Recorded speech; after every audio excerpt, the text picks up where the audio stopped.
پہلے تو میں نے مسلمانوں کے اخلاق سنے تھے، اب تو میں نے دیکھ بھی لیے. پر یہ بتا جب 12,000 آیا تھا جان کیوں نہیں چھڑائی؟ تو حضرت چارہ کاٹتے کاٹتے رو پڑے. فرمانے لگے تو نہیں نہ جانتا یہ بیٹیاں سانجھی ہوتی ہیں، پتہ نہیں نا. میرے رسول پاک نے تو حاتم تائی کی بیٹی کے سر پہ کپڑا رکھ کے کہا تھا بیٹیاں برابر ہوتی ہیں. تو یہ نہیں پتا جب اس کی 6 بیٹیوں کی شادی ہوئی ہے میرے اندر روحانیت کتنی بڑی ہے. فرمایا پھر 12,000 آیا ہے تو 2-4 بچیاں پھر گئی ہیں. تجھے نہیں پتا میں اندر سے راضی کتنا ہوں، میں تیری نوکری کرتا رہوں گا، پتہ نہیں اللہ کتنی بیٹیوں کو بیاہ دے گا. اتنا رویا وہ عیسائی کے پیروں میں بیٹھ گیا، کہنے لگا بابا میں نے تیری مخالفت کی ہے پر تیرے قریب آ کے پتہ چلا ہے کہ تو بہت اونچے اخلاق کا مالک ہے، اور اگر تیرا یہ مقام ہے تو تجھے اخلاق سکھانے والے محمد عربی کی شان کتنی ہوگی. ظالم کی بولیے جاتے نہیں لوگ جھوٹے گواہ بن کے.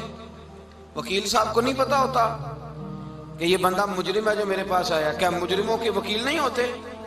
بولے تو اس کو پتہ نہیں ہوتا وکیل صاحب کو کہ یہ صاحب مجرم ہے میرے پاس مقدمہ لے کے آئے. اور اگر بے ادبی نہ ہو جائے تو میرا خیال ہے قاضی عدالت کو بھی پتا ہوتا ہے کہ مجرم کون ہے اور مظلوم. میرے نبی پاک صلی اللہ علیہ وسلم نے اس قدر زیادہ سختی فرمائی اس مسئلے میں. فرمایا جس کو پتا تھا کہ فلاں آدمی ظالم ہے، ظلم کر رہا، پھر وہ ظالم کا گواہ بنا یا اس نے ظالم کی مدد کی، کتنی کی؟ شارحین لکھتے ہیں چاہے اس نے ایک جملہ بول کے کی، چاہے ایک، سارے بولیے، چاہے ایک غریب کو اس نے ظلم کیا تو کہتے ہیں علاج یہ سی، چاہے ایک جملہ بول کے کی. شارحین اس حدیث کی شرح میں لکھتے ہیں ایک جملہ بول کے چاہے مدد کی. جس بندے نے کسی ظالم کی مدد کی کسی مقدمے میں یا کسی صورت میں اور اسے پتا تھا یہ ظالم ہے، میرے نبی پاک صلی اللہ تعالی علیہ وسلم فرماتے ہیں اگر اس نے مدد کی، ابھی ظالم کی بات نہیں ہو رہی، ظالم کے مددگار کی بات ہو رہی، اگر کسی نے ظالم کی مدد کی تو حضور فرماتے ہیں خدا بھی اس سے بری و ذمہ ہے، رسول بھی اس سے بری و ذمہ ہے. سنبھال کے رکھے اپنی نمازیں، قربانیاں، حج، زکوٰۃ سنبھال کے رکھے. اگر ظالموں کا مددگار ہے، الیکشن آ لینے دے، آپ کو نظر آ جائے گا کون کون ظالموں کا مددگار ہے، نظر آ جائے گا. اپنی جیب سے لوگ پیسے دے کے ظالموں کی مدد کریں گے، ان کے فلیکس چھپوائیں گے، بورڈ لگوائیں گے، جیبوں سے پیسے دے کے. ہم نے خود آگ لگائی ہے چمن میں اپنے، بے سبب گردشی ایام کو الزام نہ دو. ہم نے خود نور کا ظلمت سے کیا ہے سودا، کر کے توہین سحر شام کو الزام نہ دو. ظالموں کے مددگار میدان میں آ گئے. یہ چھوٹا لفظ نہیں، میرے حبیب پاک صلی اللہ علیہ وسلم نے فرمایا جو ظالم کا مددگار ہے سن لے جو سجن کے ساتھ کچہری جاتا ہے، وہ یاد رکھے جو دوست کا گواہ بنتا ہے، وہ یاد رکھے جو کہتا ہے میں مانگی گیا تھا، مجھے بلایا گیا تھا قبضہ چھڑانے کے لیے کسی غریب بیوہ کی جائیداد پہ، وہ سن لے تو مدد کر کے نہیں آیا، تو خدا کے ذمے سے نکل گیا ہے. رسول پاک نے فرمایا تیرا میرا تعلق ختم ہو گیا، تو ظالم کا مددگار ہو گیا.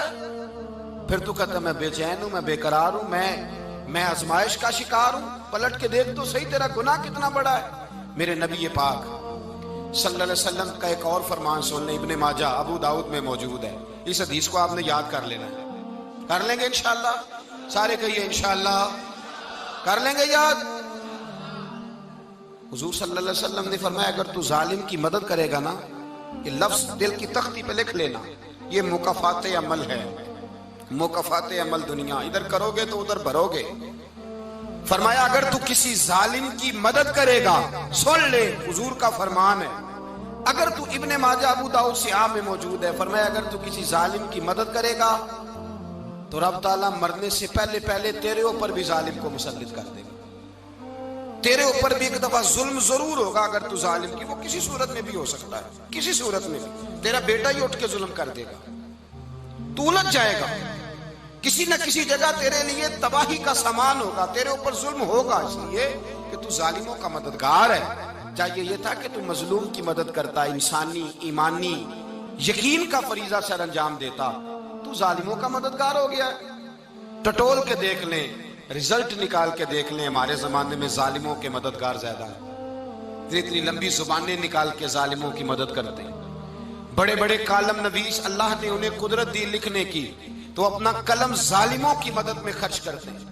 وہ لوگ جن کو اللہ تبارک و تعالیٰ نے قدرت دی، ہمت دی، طاقت دی، کچھ لوگ ان کے حلقہ احباب میں، وہ اپنے لوگوں کو استعمال کر کے ظالموں کی مدد کرتے ہیں، ظالموں کی مدد کرتے ہیں۔ میرے نبی کریم سید عالم نور مجسم صلی اللہ علیہ وسلم نے فرمایا، اگر تو نے ظالم کی مدد کی تو جب تک تو توبہ نہیں کرے گا رب تجھ سے ناراض ہی رہے گا۔ اللہ تجھ سے، او بھائی جس سے رب بھی ناراض ہو گیا، نہ کھانا نہ پینا نہ سونا نہ جاگنا نہ نیند، پھر تیری ہر چیز تیرے لیے آزمائش ہو جائے گی، پھر تیرا سایہ بھی تیرے لیے خوف کا سامان بنے گا، پھر زندگی جیتی جاگتی لاش بن جائے گی، تو اپنے کندھوں پر اپنی میت اٹھائے پھرے گا جب تو ظالم کا مددگار ہوگا۔ اور نبی پاک صلی اللہ علیہ وسلم نے فرمایا ظالموں کا مددگار بھی ظالم ہوتا ہے، ظالموں کا مددگار بھی، سارے بولے ظالموں کا مددگار بھی نہیں، کو نہیں، آپ سارے نہیں بولے، ایک دفعہ بولے ظالموں کا مددگار بھی، پکی بات ہے، ظالموں کا مددگار بھی۔ اللہ اکبر، جس کا یارانہ ہو، جس کا دوستانہ ہو، جو کہے میں نے نا اس کو اوکھے ویلے کے لیے ظالم کو یاد رکھا ہوا ہے۔ کبھی مشکل میں رکھے نہیں ہوئے لوگوں نے ظالم دوست، کہتے میں نے رکھے ہوئے ہیں، بلکہ ہمارے دیہات میں تو کہتے ہیں میں نے بازو بنائے ہوئے ہیں۔ کس کو بازو بنا لیا؟ ظالم بھی کبھی بازو ہوتا ہے، جو ظلم کی تلوار لیے میدان میں کھڑا ہے۔ قارون، حامان، فرعون، نمرود کا حال نہیں لوگوں نے دیکھا؟ اپنے زمانے میں آپ نے کتنے لوگ نہیں دیکھے جن کے سائے سے، آواز سے لوگ کانپتے تھے؟ پھر پولیس کی گاڑیوں میں وہ اس طرح مردہ پڑے کہ دنیا نے تماشا دیکھا ان کا۔ یہ رنگ ہم نے دیکھے نہیں اپنے آنکھوں سے۔ فرمایا ظالم کا مددگار بھی، جو کار میں بٹھا کے لے کے گیا وہ بھی ظالم، جس نے چائے پلائی وہ بھی، جس شخص نے کھانا کھلایا وہ بھی، جو کچہری تک ساتھ گیا وہ بھی، جس نے فلیکس کے نیچے، بڑے شرابی کے نیچے چھوٹی اپنی فوٹو لگائی وہ بھی، جو ووٹ کی پرچی ڈالنے گیا وہ بھی۔ کہہ دینا باہر نکل کے کہ حضرت صاحب نے سیاسی تقریر کی ہے، کہہ دینا، پر بات تو سچی ہے نا۔ خوگرے حمد سے تھوڑا سا گلا بھی سن لے، خوگرے حمد سے تھوڑا سا بھی گلا۔ امام مالک کے پاس ایک بندہ آیا، اس نے کہا حضور میں درزی ہوں، ایک ظالم بادشاہ مجھ سے کپڑے سلواتا ہے، میں تو ظالموں کا مددگار نہیں نا۔